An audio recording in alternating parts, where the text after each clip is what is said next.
Hi friend, আজকে ছিল দাদার বিয়ে। দাদার বিয়ের মেনু নিয়ে চলে এলাম। ফার্স্টে পড়ে গেছিলো বেগুনি। বেগুনিটা খুব মচমচে ছিল, তাই বেগুনিটা খেয়ে দেখলাম, আর খুব গরমও ছিল, খুব সুন্দর লেগেছে। তারপরে পড়ে গেল ভাত। ভাতটা দিয়ে ডাল পড়ে গেছিলো, তারপরে ডাল দিয়ে ভাত দিয়ে মাখিয়ে নিলাম, একটু লেবু চিপে মাখিয়ে নিলাম। খুবই সুন্দর খেতে ছিল, ডাল দিয়ে লেবু খুবই ভালো লাগে। তারপরে পড়ে গেছিলো আলু ভাজা। আলু ভাজাটা দিয়ে মাখিয়ে খেয়ে নিলাম, খুবই ভালো লেগেছিলো। একটু বেগুনি দিয়েও খেয়ে দেখলাম কেমন লাগে। ডাল তো ভালো লাগে সব কিছু দিয়েই খেলে। তারপরে পড়ে গেছিলো পটল চিংড়ি। পটল চিংড়িটা দিয়ে সুন্দর করে মাখিয়ে খেয়ে নিলাম। পটলটাও খুব ভালোভাবে ভেজেছিল। তারপরে লেবুটা দিয়ে মাখিয়ে নিলাম, একটু চিংড়ি মাছ দিয়ে ভাত খেয়েই নিলাম ভালো করে। খুবই সুন্দর হয়েছিল পটল চিংড়িটা, খেতেও ভালো লেগেছিলো।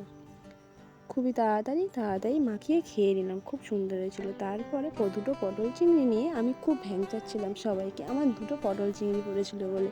তারপরে পড়ে গেছিলো মাছটা খুব সুন্দর ছিল। মাছটা প্রথমে ছাড়িয়ে নিলাম, দেখলাম মাছটা খেয়ে দেখলাম পুকুরের মাছ, খুব টেস্ট, হেবি সুন্দর খেতে লেগেছিলো। তাই মাছটার কাঁটা বেছে খেয়েই নিলাম। মাছটার খুব সুন্দর টেস্ট ছিল। তারপর মাংস নিয়ে নিলাম, 1 পিসই মাংস নিয়েছিলাম। মাংসটা খুব সিদ্ধ হয়েছিল, খুব সুন্দরই খেতে লেগেছিলো।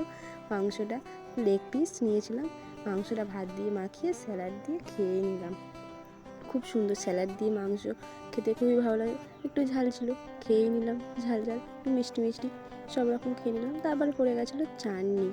আমি এমনি চাটনি খাই না, আমের চাটনি ছিল তাই খেয়েছিলাম, খুবই ভালো লাগে আমের চাটনি, সব থেকে ফেভারিট আমের চাটনিটা খেয়েই দেখলাম। তারপর পড়ে গেছিলো পাঁপড়।